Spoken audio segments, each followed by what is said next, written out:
And good morning, everybody. I'm John O'Loughlin. Welcome to my channel. It's called McDuff Lives. And in the spirit of my father, we're trying to keep the spirit alive of hope for the sovereignty, the respect for our Constitution, the moral values of the generation that he grew up in. And I think a lot of people have latched on to that story. I'm delighted to have Harley Schlanger with me once again this morning. He's been a great help to me in understanding the real history, and he and the LaRouche organization generally have just been terrific.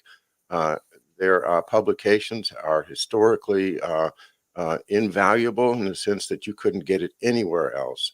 And so it really is a pleasure and an honor to welcome Harley Schlanger this morning. Good morning, Harley. Good morning to you, John, and to all your listeners. It's good to see you again. Great. Well, you have a kind of I have a book over my shoulder here, which is my dad, and you have a book over your shoulder, which is kind of a nemesis of That ain't my dad over my shoulder. No, I don't think so. This guy I was going to say is kind of the anti-McDuff. Anyway, tell us a little bit about why did you put him up there? Well, over the weekend, we did a couple of presentations on the situation in Afghanistan, and I was responsible for discussing where it came from. How did we end up with American soldiers for 20 years in Afghanistan? And then, of course, when you start to unravel it, for 30 years we were there because under Brzezinski, we deployed to help arm and train the Mujahideen when they were fighting the Soviets. But then you go back before that, and there's a whole history from the 19th century, which includes what was called the Great Game, which was the inter-imperial rivalry between the Russian Empire and the British Empire, with the British fearing the Russians were going to move south through Afghanistan into India, which it now turns out there's no evidence that the Russians ever had an intention to do that. But of course, the Brits were focused on every choke point and every seaport they could. But remember, the Crimean War was in 1853. British soldiers started dying in the wilds of Afghanistan in the 1830s and 1840s. So a key person in the more recent, and by that I mean the 1850s and 60s, was Lord Palmerston, who's the man over my shoulder, who on New Year's Eve, 1861, wrote a letter to Queen Victoria in which he said, "This could be a historic year for our empire." And he said, "It's getting off to a good start." And he mentioned three situations. One, French and British troops getting into Peking, which was during the Second Opium War. So they defeated the Chinese Army and Navy in the Second Opium War at the end of 1860. Secondly, the reunification of Italy under the monarch, which was part of the Young Europe program of Mazzini, who was a British agent. And third, he said, it looks as though we're heading toward the dissolution of the Great Northern Confederation. And he was referring to the election of Lincoln, which in his view would lead to a breaking apart of the United States. And he was prepared. He actually sent troops before Lincoln was inaugurated. He sent ships to Nova Scotia and Newfoundland to be prepared, if necessary, to launch attacks on Boston and New York harbors in support of the Confederacy. So Palmerston made his famous comment was, "We have no permanent friends, only permanent interests." So when you look at people like Brzezinski, whether Brzezinski knows Palmerston or not, I'm sure he does, but Brzezinski in his grand chessboard piece wrote about sharing the views of Halford Mackinder, the famous British geographer who invented the field of geopolitics. And Brzezinski's idea of the arc of crisis, which was to use the southern border of the Soviet Union with Islamic states to trigger Islamic uprisings against the Soviet Union. And in his last year as Carter's national security advisor, he was involved in the overthrow of the Shah to bring the Khomeini regime into power in Iran. And then secondly, the provocation by Mujahideen, which led the Soviets to decide in December of 1979 to invade Afghanistan. And there was an interview with Brzezinski in 1998 with La Nouvelle Observateur, where he was asked, well, don't you regret what you did by, he said it was a plan. We provoked them, we lured them. It was a trap to get them in a quagmire. And they said, well, given what we now know about Taliban and Al-Qaeda, don't you regret what you did? And he said, regret? No, it was worth it. We brought down the Soviet Union. So, this is the kind of thinking of the geopoliticians. Now, of course, that was before 9/11, before Bush launched us on 2 decades more of war. So that's why Palmerston's up there. I've been doing some research on the whole British history. Well, ask a question, get 150 years of history explained to you in 2 minutes. That's one of the things I love about talking to Harley Schlanger. Thanks, Harley.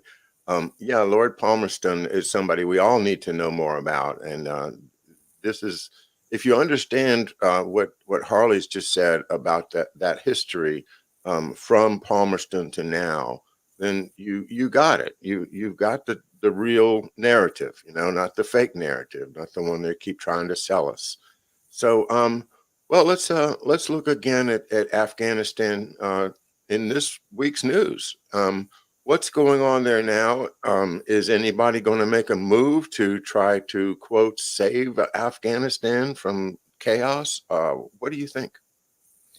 Well, I find it interesting that the media is warning about the danger of civil war, a Taliban takeover, safe haven for terrorists, drug pushing. What's been going on for the last 20 years? That's been going on while we've been there. There's chaos in Afghanistan with the U.S. troops there.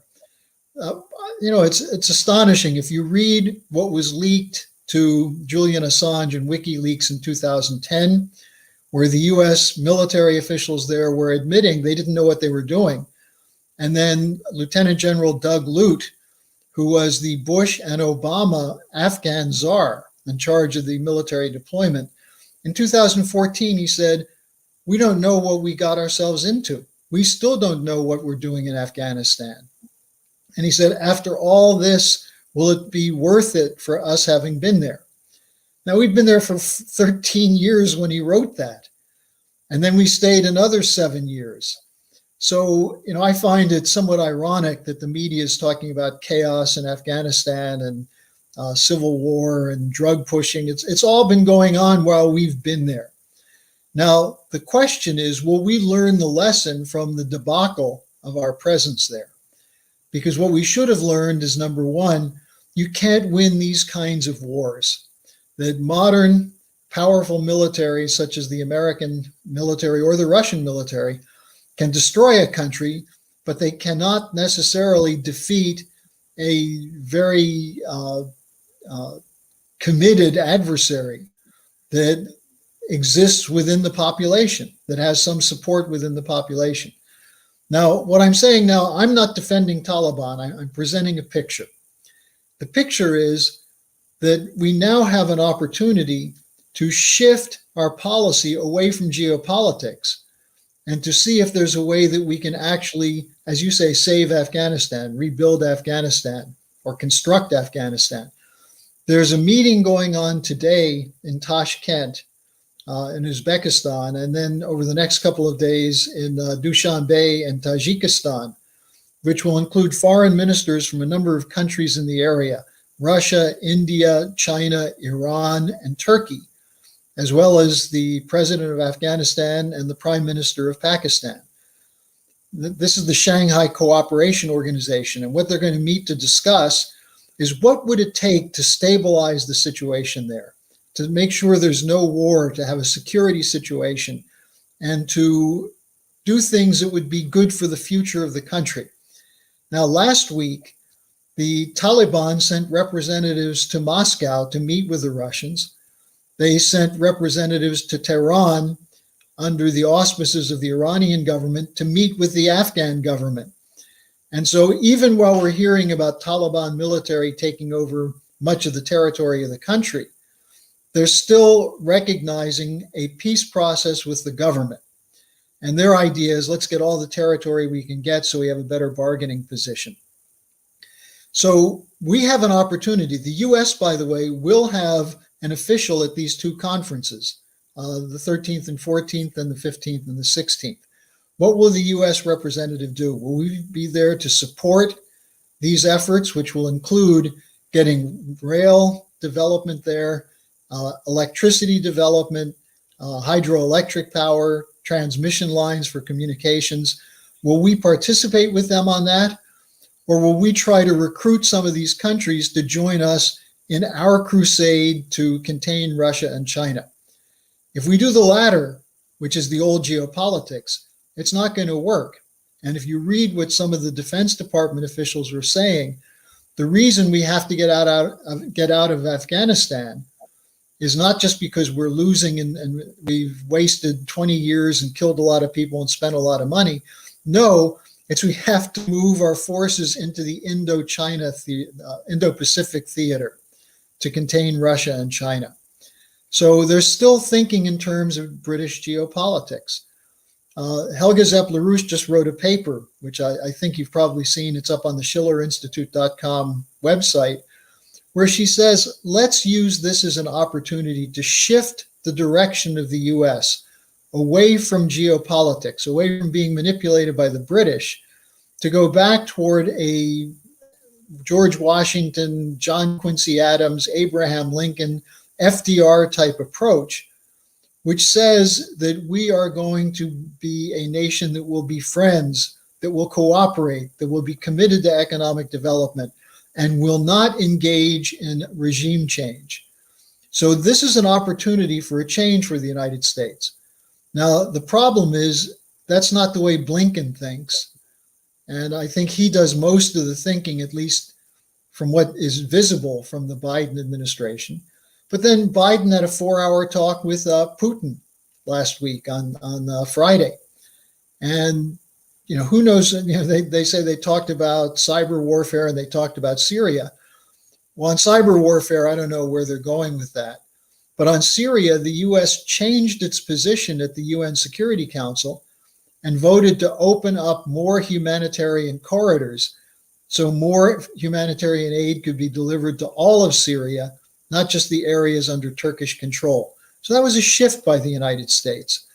Now, it's hard to tell where this is going, but what Mrs. LaRouche said is we now have an opportunity to demonstrate we've learned something from the loss of blood and the loss of money and the destructive effects of our war in Afghanistan.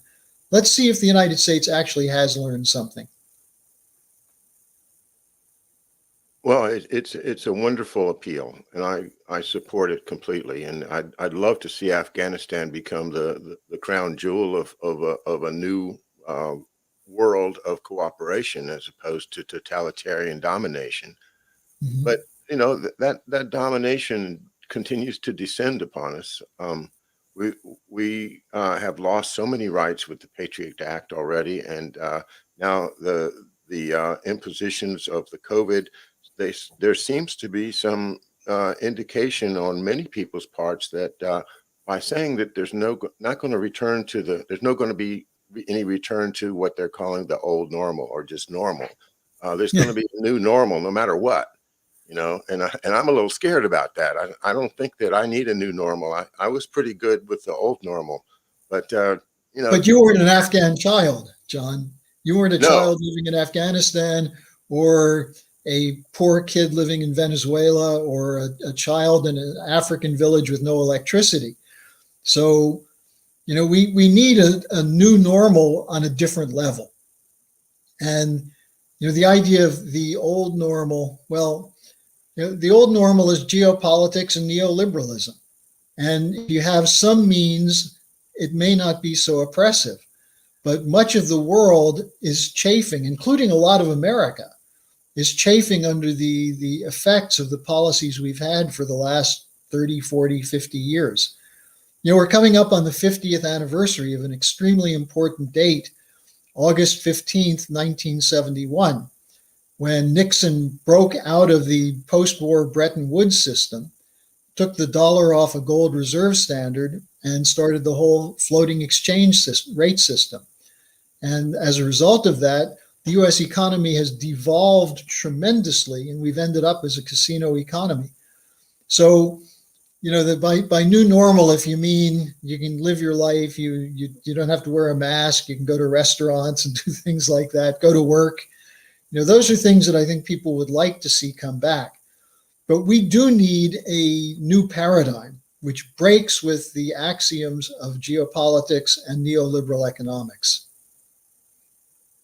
Well, I take your point, but I think in defense of my point, my old normal included a very robust desire to lift the peoples out of poverty, to Okay. increase public health, to do things like we've been talking about for years and years. Well, what happened to the war on poverty? Yeah. Where did it go? Where is my war on poverty? Where is it? Where I know where it is. It's in the worthless derivative papers that get floated back and forth because they've absorbed all the value of the real economy into this fake economy that they're now just pumping more and more. I mean, I'm fit to be tied about it. I think there's so many things that we're throwing away. We're throwing away the baby with the bathwater. We're throwing away the Constitution in order to, and what did Benjamin Franklin say? I don't even have to repeat it. Those who wish to seek security by giving up essential liberty deserve neither. Well, Yeah. that's where I think that's what I refer to as the old normal. Now, I know what you're saying, but we Well, can't live in the world. Go ahead. You're talking about the old normal. Yeah, the Because, one that, us old guys, I mean, I'm well, one of the old guys. John, back when the Democratic Party, for example, was an anti-interventionist party, was not happy about the FBI and CIA intrusion on civil liberties. That's the old Democratic Party. And that party is long gone. All you have to do is look at the vice president, who is a spokesperson for keeping people incarcerated for nonviolent offenses in order to have cheap labor to fight forest fires. That's not the Democratic Party you and I grew up in.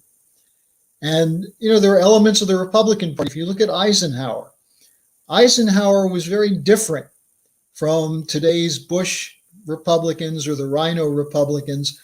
Eisenhower had a belief that the United States must not interfere in other nations' affairs. Now, he was overridden on that at times by the Dulles brothers, but there were a couple stands he took, especially in the Suez Crisis in '56, and even shortly after that, the Hungary crisis in '56, where the Soviets moved into Hungary. And Alan Dulles and others were saying, look, we should do something to support the Hungarians. And Eisenhower said, are you crazy? You want a nuclear war? So when you're talking about the old normal, you're talking about the World War II generation and the lessons they learned coming out of the Depression and the global war that they fought. And I'm afraid that the memory of that among the boomers is not so strong. And younger generations, you talk about Brzezinski launching the Afghan war, and people say, who? So, we're victims of our own lack of understanding of our history. And yet we still have Henry Kissinger lording it about in a royal purple dinner jacket. I mean, he's just basically saying, hey, game over, empire wins, I don't know if you saw him in that purple jacket or not, but it was a little freaky. No, but I wonder if you left his crown out for the pictures. No, the crown comes next week. Oh, I don't know. He's just an operative too, but he's still there. As Brzezinski, we don't have to deal with him anymore, except for in his legacy. It's horrible. Well, his son, Ian Brzezinski, is a top strategist with the Atlantic Council, which is one of the more important British American think tanks. And his daughter is on Morning Joe, is married to Joe Scarborough. So America gets to see her every day. So the Brzezinskis aren't fully out of our life yet, are they? Oh, God. Let's talk about Cuba for a minute, if you don't mind. Sure. As I understand it from our good friend Garland Nixon, he says that MAGA people, right and left, are glomming on to the flag waving effort in Cuba to try to gin up some type of a pro-American revolution there. And I haven't seen it, but I don't watch the media very often, whereas Garland and you probably are more attuned to what's going on. Have you been watching the past week or so of events in Cuba? Yeah, and a big part of what's happening is that the initial phase of the COVID crisis, Cuba was sending doctors around the world. They had a vaccine. They were doing quite a bit for other countries. And the problem was that because they had a lockdown, the island was pretty much locked down. So the amounts of money they used to make from tourism, that money wasn't coming in. And so their economy has been stretched. And then they had a surge of COVID cases. And even though they have a very good healthcare system and good doctors and so on, there's a lot of anger about what's happening with the situation with health in the country. And there's no longer a Castro there to rally the people. But I think what is there is a continued CIA presence. And I think that we should not underestimate the effect to which the CIA is still able to pull some strings. And so it's a typical case. You take legitimate grievances and you then pull the string and get people starting to mobilize who are blaming the government and preparing for a possible regime change coup. I don't think it'll happen in Cuba, but I think that's what some people are saying they're hoping will occur, especially the more rabid among the conservative Cubans in the Miami area who still want their sugar plantations back. Oh my, sugar, sugar and oil. All of these commodities, the monocrops, Tobacco. Don't forget the cigars. You can't forget tobacco, of course. I'm from Southern Maryland. The whole economy of Southern Maryland was built on tobacco and slaves for the first 200 years, and it's a shame, but that was how they made money. Just like the opium in rural Southeast Asia, that was money. They didn't have coins to exchange around. They'd give you a 5-pound bag of opium. Thanks for. Well, John, I think the thing to look at in Cuba is that there's a very aggressive strategy from the Biden State Department targeting South and Central America. One of the targets is the president of Mexico, López Obrador, who's a strong pro-sovereignty nationalist. He got along okay with Trump. He's having his problems with Biden, but he's trying to work to cut back the danger that would occur if you have more chaos in Venezuela. But you have Colombia. You've got a crisis there. You've got the problem in Cuba now. What's the overall problem in that area? Well, it's the global economy is continuing to crash. And you have hyperinflation, which will hit countries with poor people first, especially if you have embargoes. Look, Venezuela and Cuba are still under US embargo. And so you have a ready-made situation to throw in some money, throw in some mercenaries. Now you have the situation in Haiti. And I can't quite figure out what's going on there yet, except that the president who was assassinated was someone who was fighting against what he called the oligarchical interests inside Haiti and was trying to get the United States to actually provide them some aid. The only aid we give Haiti is a little bit of charity when they're hit with a hurricane or something. But Haiti is a proud country. It was the second revolution that occurred in this hemisphere, a slave revolt that made it a free state. And, it's treated horribly. You look at the whole region. Now, here's what's interesting. Many of these countries are now looking to China. The president of Guatemala, the president of Honduras, made overtures to China for medical aid and also for transportation aid. And the state, when Pompeo was there, Pompeo came in and said, you cannot do this. And Biden, Blinken, and his guys are saying the same thing.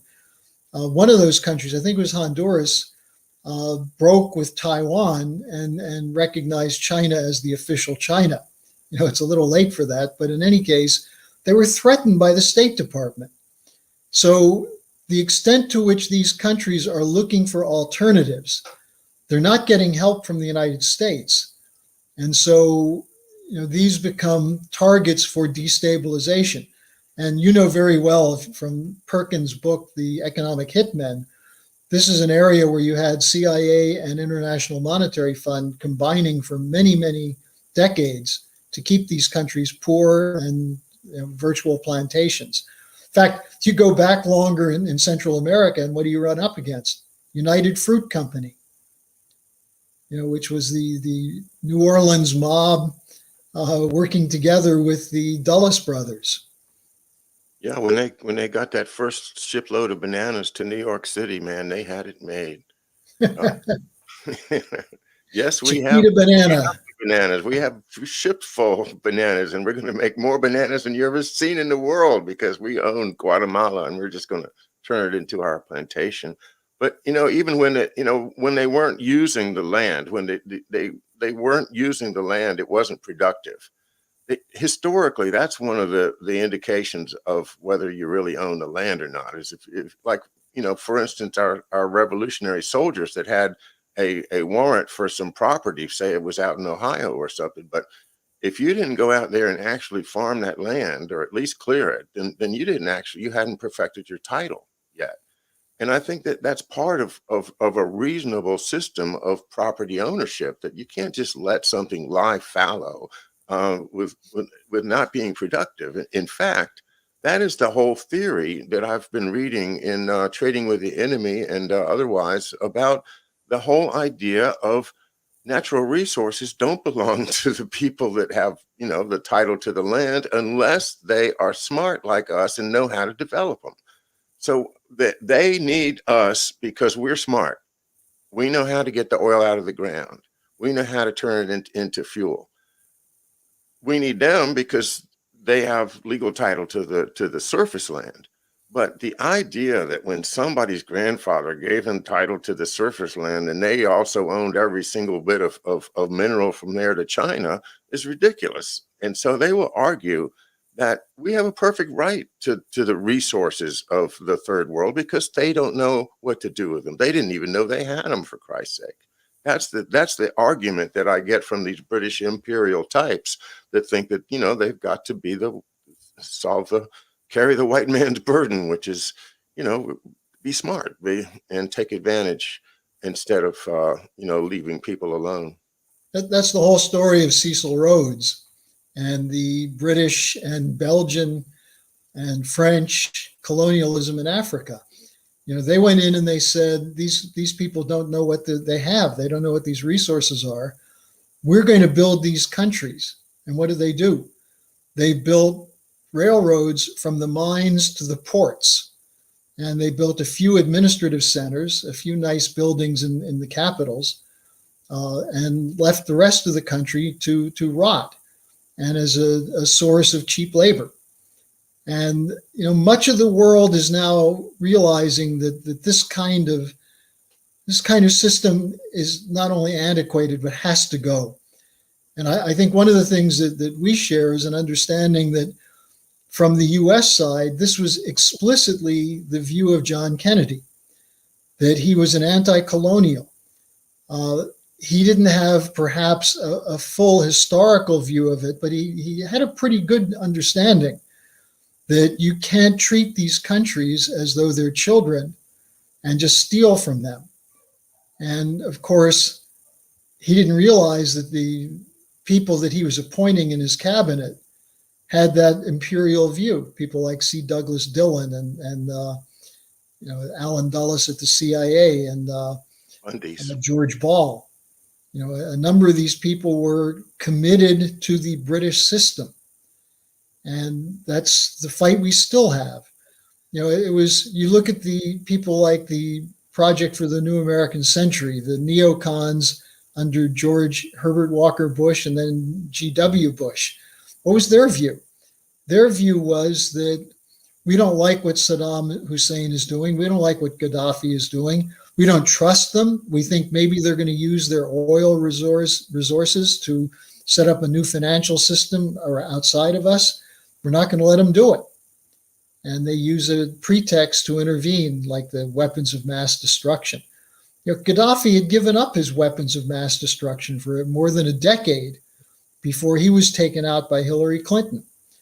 And they still said Gaddafi is a threat to the West when the 2011 coup was carried out. So, you're right. There's a view of the real hardcore imperialists view these countries as their looting grounds. They're entitled to the raw materials. The problem they have is, how do you get people in your home country to accept it? And the way you do it is you portray these countries as backward, stupid, superstitious people who can't learn, who can't do anything more than be servants. And you destroy any intellectual history from these countries. Like Afghanistan, I don't know if people know this, but in the 11th and 12th century, when Afghanistan was part of the crossroads for the original Silk Road, they had a whole section of their intellectuals who were astronomers.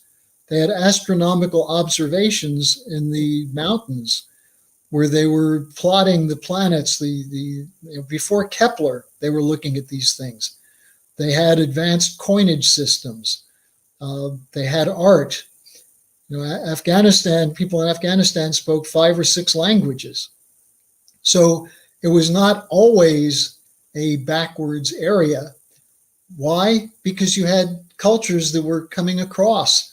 The Chinese going to the west and the Italians and the Europeans going to the east. So, we've been indoctrinated with the idea that natives are necessarily stupid and easy to manipulate and hard to train and educate. And that's part of the imperial tradition. Sometimes I think you're talking about MAGA people. Well, it's they use the same labels, don't they? Yeah, I mean, it's an unfortunate aspect of some of the people who support Donald Trump. They never understood that when Trump talked about MAGA and American sovereignty, he also said every other country is entitled to its sovereign development. He said that at the UN in September 2019. And this is an important point, because the whole idea of the post-Westphalian period is that no nation has a right to interfere in the internal affairs of another nation unless that other nation carries out an attack against you. That's one of the fundamental principles of the UN Charter. Well, so we invent attacks on us as an excuse, as a pretext, a rationalization for launching wars, going back to the Gulf of Tonkin. So, when the President Trump should have been more clear in discussing with his people, number one, this principle of sovereignty, and number two, the largest threat to sovereignty, it comes from these imperial interests in the corporate cartels. The corporate cartels you're studying now from this Higgin book.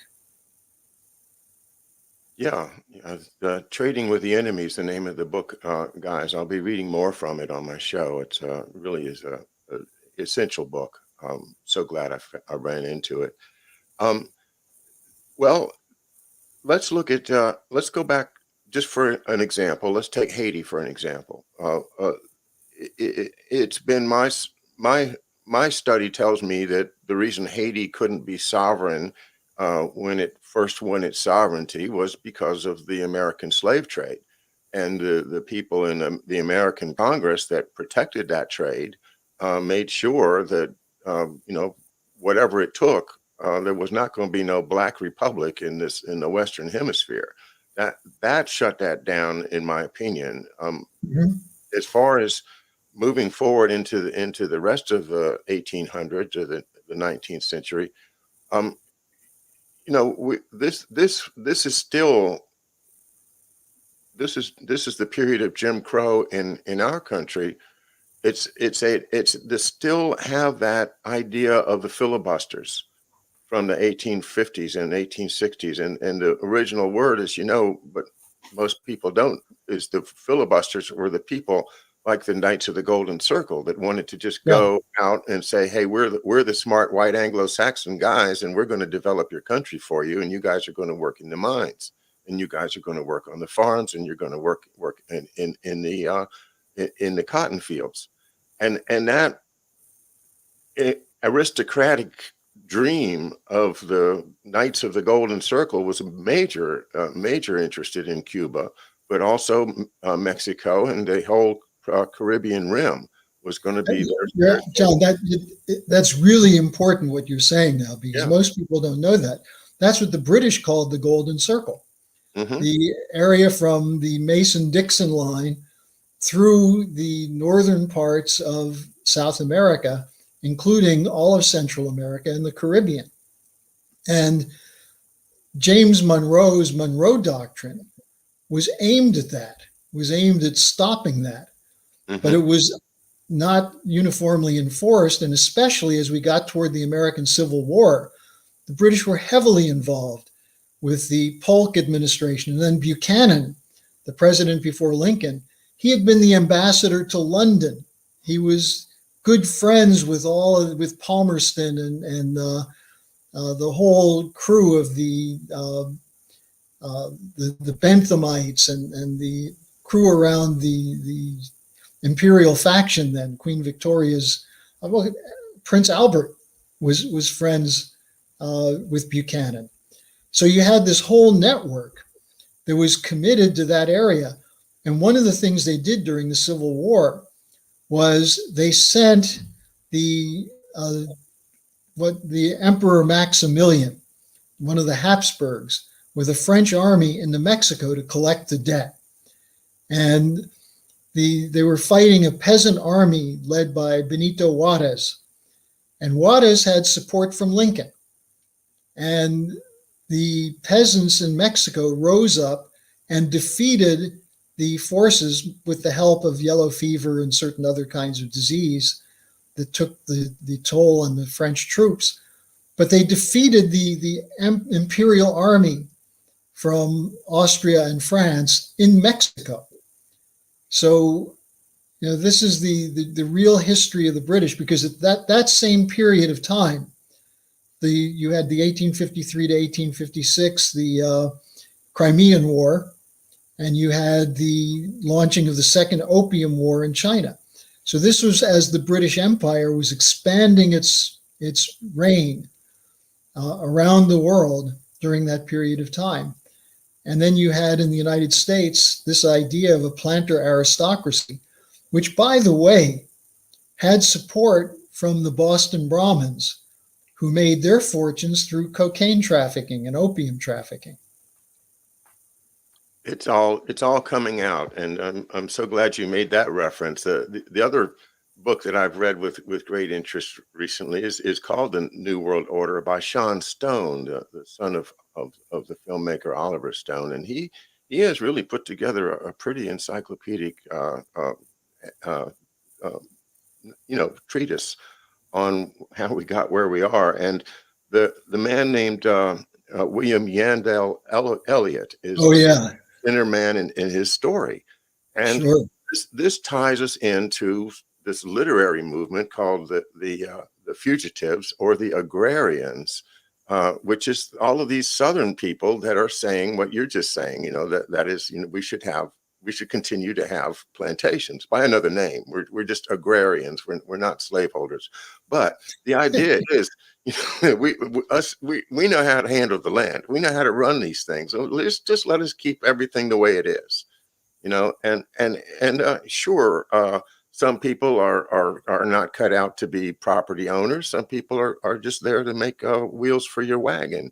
but that's the way that it works. Is everybody gets a niche, and you put it together into a nice little working thing, and you can be the lord of the manor.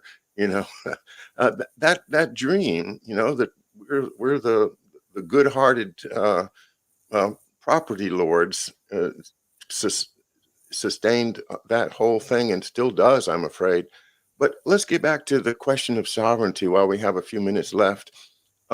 I was going to use Haiti as an example of the importance of geopolitics in determining sovereignty, because sure, I'd love to have Haiti sovereign too, but the United States of America would not let Cuba be sovereign, for instance. So why would we let Haiti be sovereign? I think that the idea is that, hey, that's too close to us. You can't run your own show in Haiti, guys, because what if the bad guys snuck some nukes in there, and then we faced another missile crisis? No, sorry. Well, you remember the whole cause of the Spanish-American War was what probably was a false flag. Remember the Maine, the battleship that was attacked. There's a long history that one of my colleagues, Anton Chaikin, wrote a very good book called Treason in America, which goes back to the time of the American Revolution through the first 5 or 6 presidents, and the Hartford Convention, the attempt to secede a couple northern states around 1812, precisely at the point where the British were putting pressure on the American Navy and impressing sailors, capturing them and making them become part of the British Navy. You look at all of these things as an arc of history. And what the research I'm doing now has really impressed on me the importance of what a major break the American Revolution was. It was a fundamental transformation of world history. Up to that point, you had discussion of republics. You had it from Plato. You had Nicholas of Cusa and the Council of Florence. You had the Peace of Westphalia. You had Leibniz's writings, his political and philosophical writings. But you never had a republic really created that could survive. And the American Revolution put such fear into the British oligarchy. And one of the things I found interesting, I was reading about the Empress Catherine of Russia, who formed the League of Armed Neutrality to support the American Revolution. And there was a British historian who said, well, she hated the American Revolution because she was afraid a similar rebellion would happen in Russia. And she had just had to put down the Pugachev rebellion, the peasant rebellion in Russia. Well, but the reality is, if you read Russian historians, they say that even though she was worried about the idea of democratic rights, she hated the British Empire more. And she understood the importance of defending the rebellion against the monarchy of Britain. And she organized the Swedish king. She organized the Emperor Joseph II of Austria to join. And you had several other states. Eventually, Prussia joined the League of Armed Neutrality, where they said they were going to allow American ships to trade and would not allow the British to blockade them. And this was a very crucial part of the American Revolution. And the British realized that if they couldn't overturn the American Revolution, they were going to have problems. And you had the Napoleonic Wars, you had the War of 1812, you had the last attempt at overturning the American Republic was the Civil War. After that, what did they do?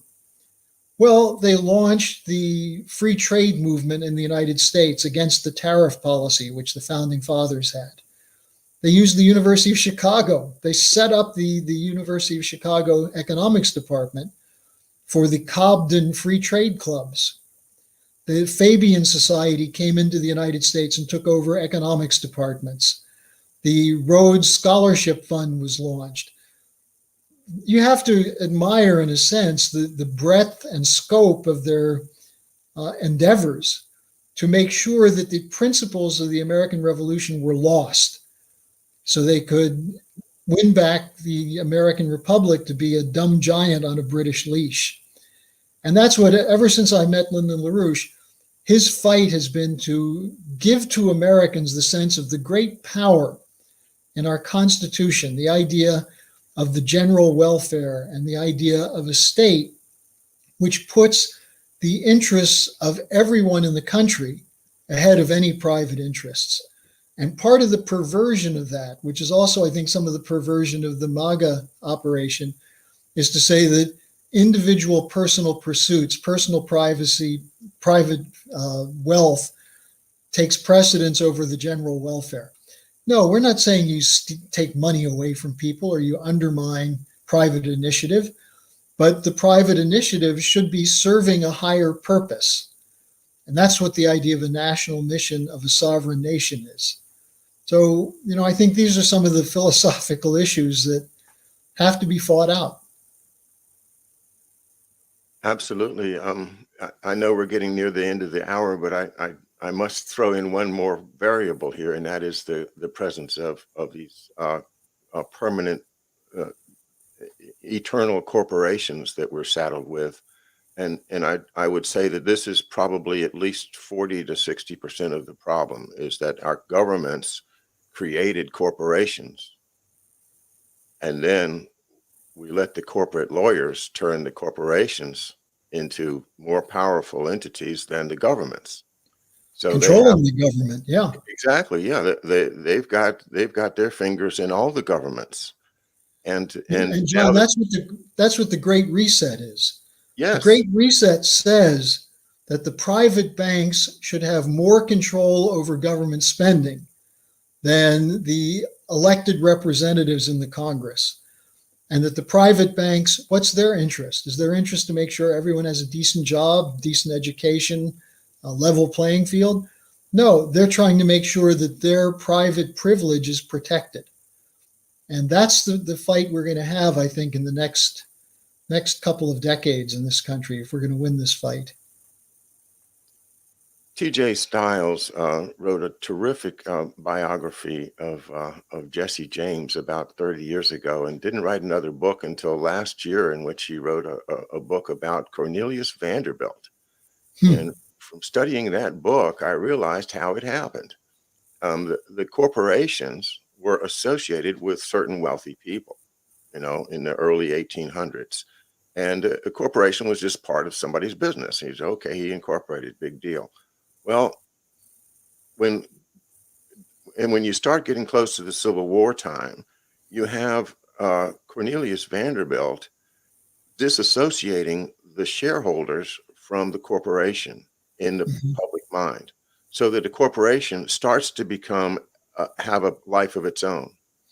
And this is where I think my point that I want to make is that if governments create corporations, the reason that they do it is for the good of the people, of we the people, of the community that is run by the government. That community needs a bridge. That community needs a factory. That community needs some way to get its goods to market. So we build a road. That community creates a corporation that attracts capital and pays off the debt, and the corporation's over because the road's built or the factory's there.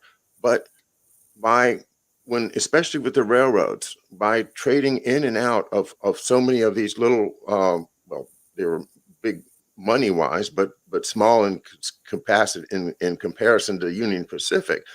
These little deals going on here and there and there, it disassociated the responsibility, the human responsibility of the owners of the corporation, the principal stockholders, from the acts of the corporation.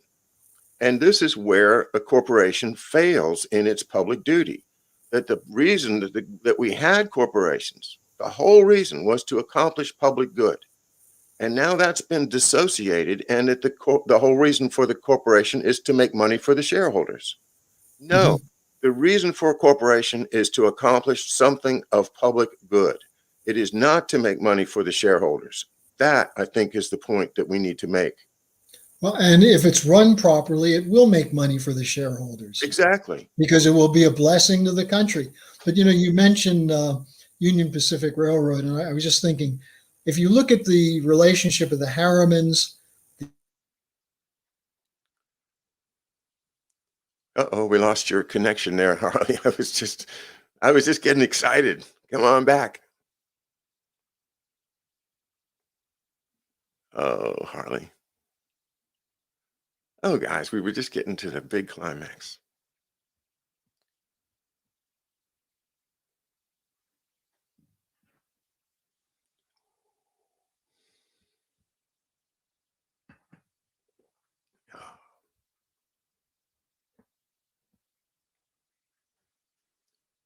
Uh-oh.